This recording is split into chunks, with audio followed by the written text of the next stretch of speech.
Bismillahir Rahmanir Rahim.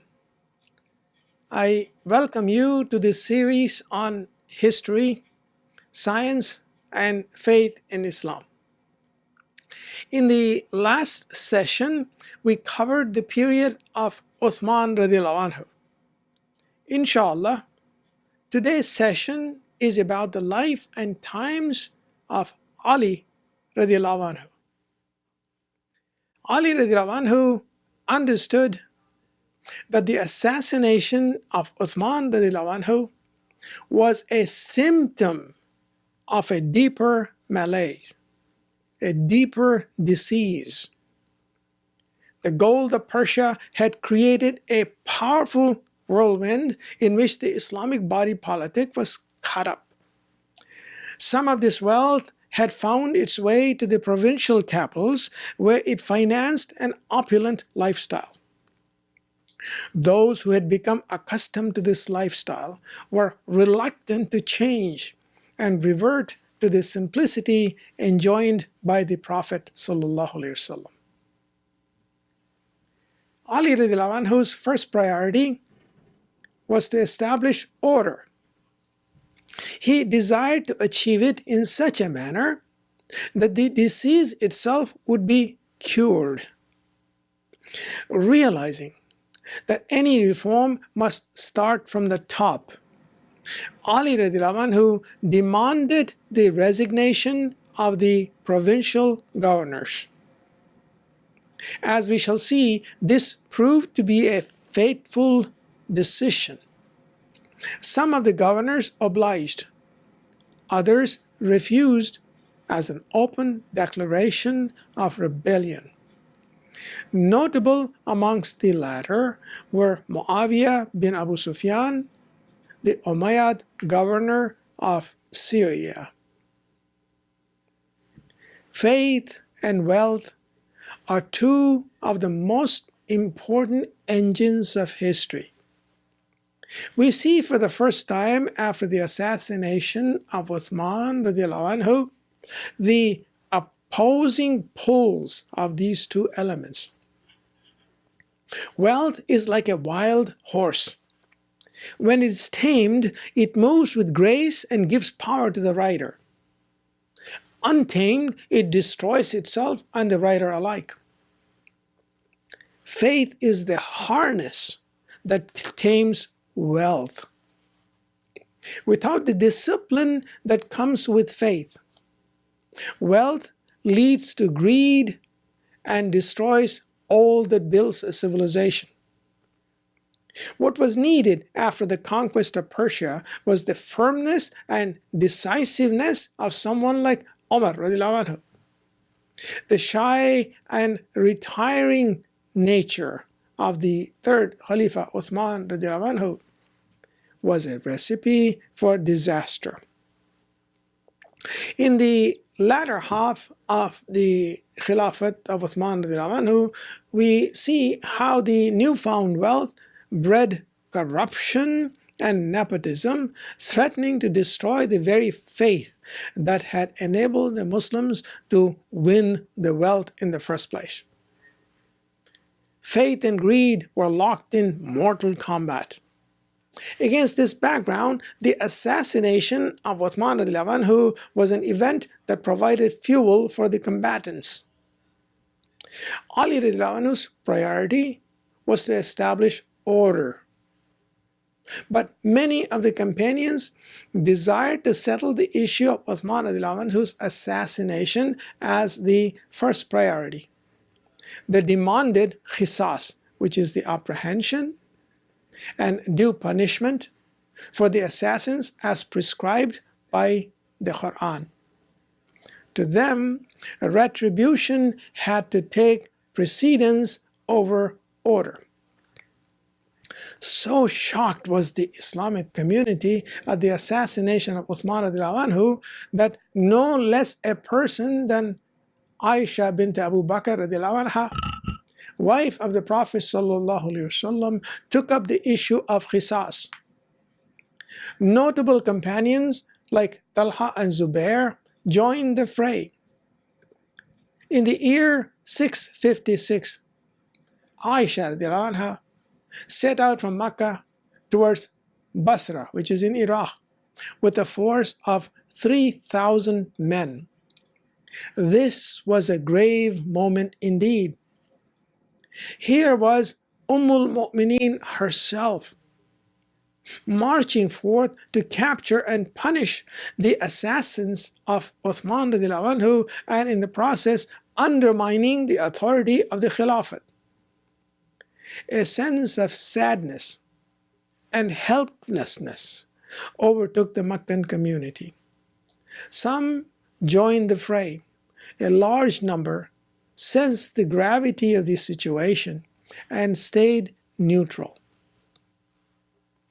The position of Aisha radiallahu anha, motivated though it was by a fervent desire to reform the community and punish the guilty, had the effect of creating an armed force independent of the Khilafat and weakening its authority. Ali radiallahu anhu was at first preparing to march in Syria to bring Muawiyah under control. But the movement of the Meccan force under Aisha radiallahu anha towards Iraq was a disturbance that could not be overlooked. Accordingly, Ali radiallahu anhu marched towards Iraq at the head of a force of 700 men. This was another fateful decision, for Ali radiallahu anhu was never able to return to Medina. The wheels of destiny were set in motion. As it approached Kufa, Ali radiallahu anhu's force was reinforced by a strong contingent of several thousand Iraqis. It was only a matter of time before the combined forces of Medina and Iraq under Ali radiallahu anhu would confront the Meccan force under Aisha radiallahu anha. Dedicated attempts were made to bring the positions of the two sides together to avoid armed conflict. An understanding was indeed reached between the two sides to avoid war and reconcile the community. But there were determined troublemakers amongst the parties as well. One of these factions, led by Abdullah bin Sabah, was determined to scuttle a peace agreement by any means. They attacked both camps at night in total darkness. In the ensuing confusion, each side thought that the other had tricked them. When Aisha radiallahu anha mounted her camel to bring the situation under control, her group assumed she had done so to personally lead the charge. General warfare erupted. Thousands perished in a matter of hours. Amongst the casualties of the conflict was the noted companion Talha ibn Ubaidullah. Another well-known companion, Zubair ibn al-Awam, withdrew from the fray but was assassinated on his way from the battlefield. Realizing that as long as Aisha radiallahu anha was visible on her camel, the battle would continue, Ali radiallahu anhu ordered her camel to be brought down. When the camel fell, Aisha radiallahu anha, her side fell into disarray. Ali radiallahu anhu decisively won the battle. Aisha Siddiqa radiallahu anha was treated with utmost courtesy and was sent back to Medina under military escort. The Battle of the Camel was a disaster for the Muslims. It destroyed the cohesiveness of the Islamic community that had been so painstakingly forged by the Prophet ﷺ. It was the first round in a civil war that rocked Islam and culminated in Karbala. Although Ali radiallahu anhu decisively won the battle, it weakened his political position and encouraged his opponents to persist in their demand for qisas. The Battle of the Camel gave Muawiyah added time to prepare for the coming struggle against Khalifa Ali ibn Abu Talib radiallahu anhu. The blood-stained shirt of Uthman radiallahu anhu was hung at the door of the great mosque in Damascus. People from far and wide would visit the mosque, and seeing the blood of Uthman radiallahu anhu would weep and take an oath to avenge the blood of the third Khalifa. Complicity of Ali radiallahu anhu in the murder of Uthman radiallahu anhu was alleged, first covertly and then openly. Muawiyah enlisted the support of a well-known orator, Shohrabil bin Samad Kindi, to spread this accusation far and wide in Syria. By such means, Muawiyah succeeded in uniting the Syrians against Ali radiallahu anhu and built up a solid military force of 70,000 men to face the Khalifa. The struggle between Ali radiallahu anhu and Muawiyah was a classic struggle and an example of a battle between principle and politics. Some Muslims have shied away from examining the conflict at all, citing the honor and respect that is due to all companions of the Prophet. Yet others have maintained that the ijtihad of Ali was of a higher order than that of Muawiyah. Ali radiallahu anhu, as the legitimate Khalifa, desired to cure the disease, not just the symptoms. He did not succeed in this endeavor, and the struggle consumed his Khilafat and his person. On his part, Ali radiallahu anhu moved the capital of the Islamic State from Medina to Kufa in the year 656 CE and consolidated his position. He raised an army of 80,000, mostly composed of Iraqis, with contingents from Medina and Persia. Seeing the storms gathering on the horizon, some notable companions tried to make peace. Abu Muslim Khurasani convinced Muawiyah to write to Ali radiallahu anhu. In his letter, Muawiyah offered to take his oath of fealty to Ali radiallahu anhu if he surrendered the assassins of Uthman radiallahu anhu. But by now, positions had hardened on both sides. The messenger from Syria returned empty-handed.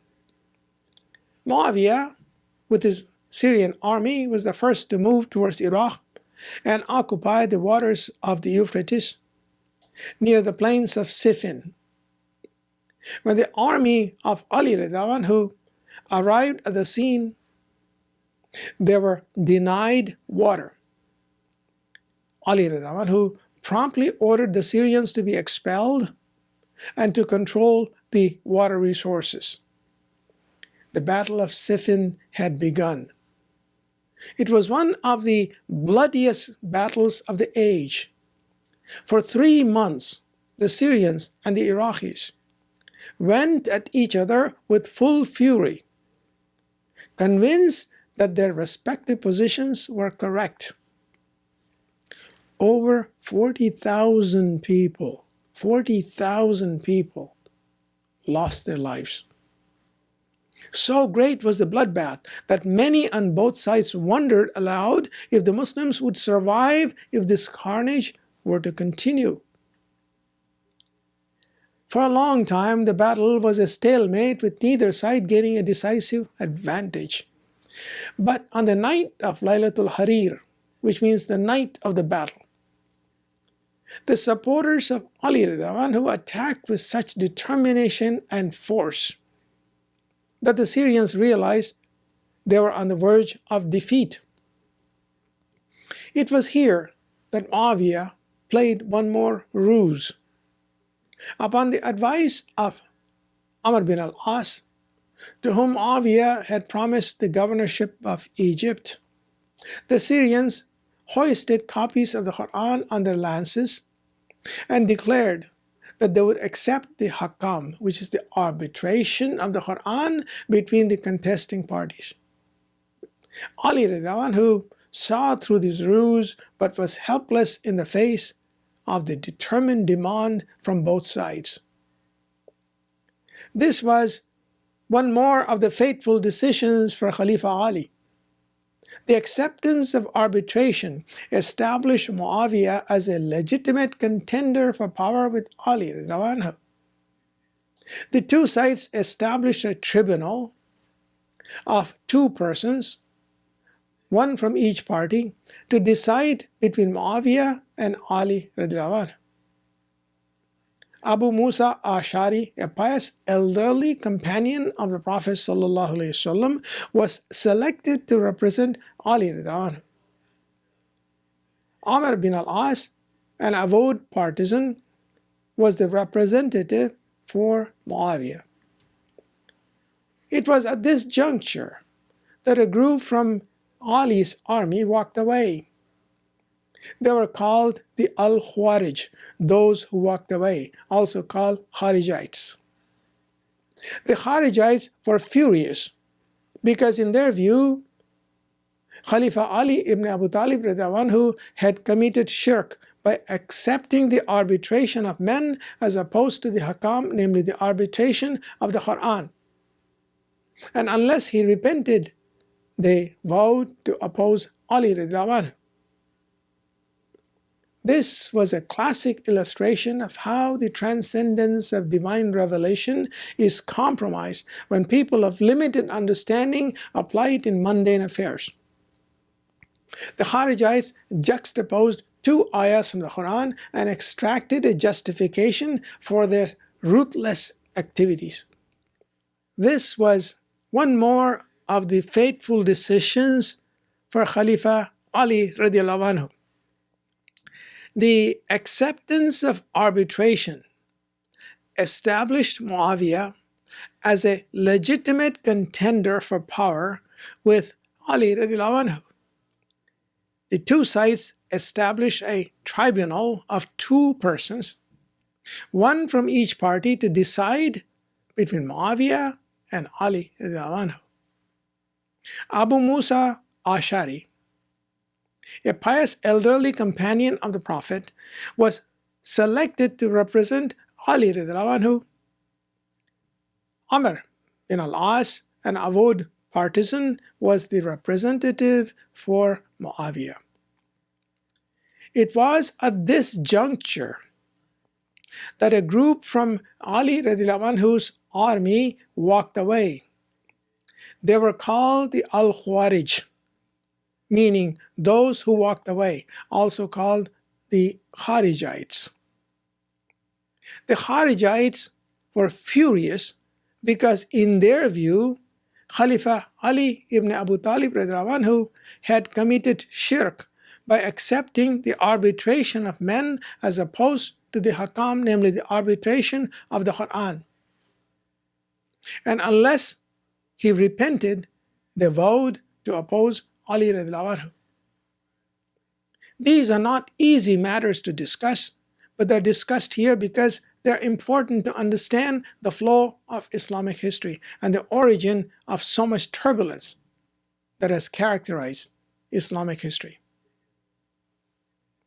This was a classic illustration of how the transcendence of divine revelation is compromised when people of limited understanding apply it in mundane affairs.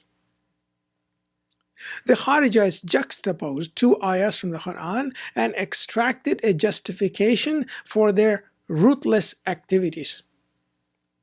Initially, They forced Ali radiallahu anhu to accept arbitration on the basis of the ayah. If any do fail to judge by what Allah has revealed, they are wrongdoers. Then they walked away when a tribunal was established basing their position on another ayah. Yet those who reject faith hold others as equal with the Lord. It was their position that the Quran alone was the arbitrator. The arbitration of men was not acceptable. The arbitrators decided that both Ali radiallahu anhu and Muawiyah were to resign and that a replacement was to be elected by the community. When it was time to make this announcement public, another trick was played. Abu Musa Ashari, representing Ali radiallahu anhu, was asked to speak first, and he faithfully announced the joint decision. But when Omar bin al-As followed, he changed the story, and he said, "O people, you have heard the decision of Abu Musa. He has deposed his own man, and now I too depose him. But I do not depose my own man Muawiyah. He is the inheritor of Amirul Mu'mineen Uthman radiallahu anhu and wants lawful revenge for his blood. Therefore, he is more entitled to take the seat of the late Khalifa." Amr bin al-As returned to Damascus, where Muawiyah was declared the Khalifa. That was the year 658 CE, a fateful year. Thus it was that during the years 658 to 661, there were two centers of Khilafats, one in Kufa, that's in Iraq, and the other in Damascus, that's in Syria. This deception was unacceptable to followers of Ali radiallahu anhu, and the war resumed. For 3 long years, various provinces were contested between Muawiyah and Ali. At long last, both sides seemed to have tired, and a truce was declared in the year 660 of the Common Era. Under the terms, Ali radiallahu anhu retained control of Mecca, Medina, Iraq, Persia, and the provinces to the east. Muawiyah retained control over Syria and Egypt. The Kharijites were not content to walk away from Ali radiallahu anhu.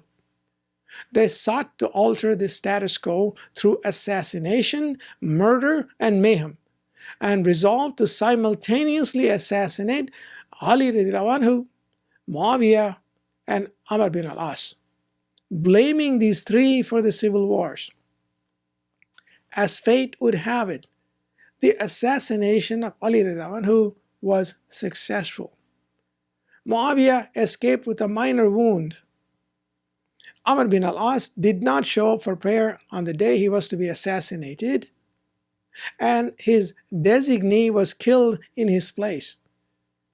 Ali ibn Abu Talib radiallahu anhu, the fourth Khalifa of Islam, and the last in the line of those illustrious men who strove to rule in accordance with the Sunnah of the Prophet ﷺ, died on the 20th of Ramadan in the year 661 CE. The storms created by the assassination of Uthman bin Affan radiallahu anhu swept aside the unity in the Islamic community. Ali ibn Abu Talib radiallahu anhu tried to steer the ship of state in the stormy waters. In the effort, he himself became a casualty. The enduring tribute that is paid by history to this great man is that all Muslims, whether they call themselves Shia or Sunni, Zaidi or Fatimi, accept him as the Khalifa of Islam. He is the Qutb, the spiritual pole for the Sufis. He was a consummate orator, a tower of steadfastness, a pillar of courage, fountain of spirituality. He was the originator of classical Islamic grammar. The Prophet ﷺ called him my brother, door to my knowledge. His eloquent sayings, collected under the title Nahjul Balagha, have a universal appeal and a global following. No other person in Islamic history is accorded this honor. This brings to a close our presentation of the life and times of Ali radiallahu anhu. Inshallah, in the next presentation, we'll continue with the developing civil wars. Assalamu alaikum wa rahmatullahi wa barakatuh.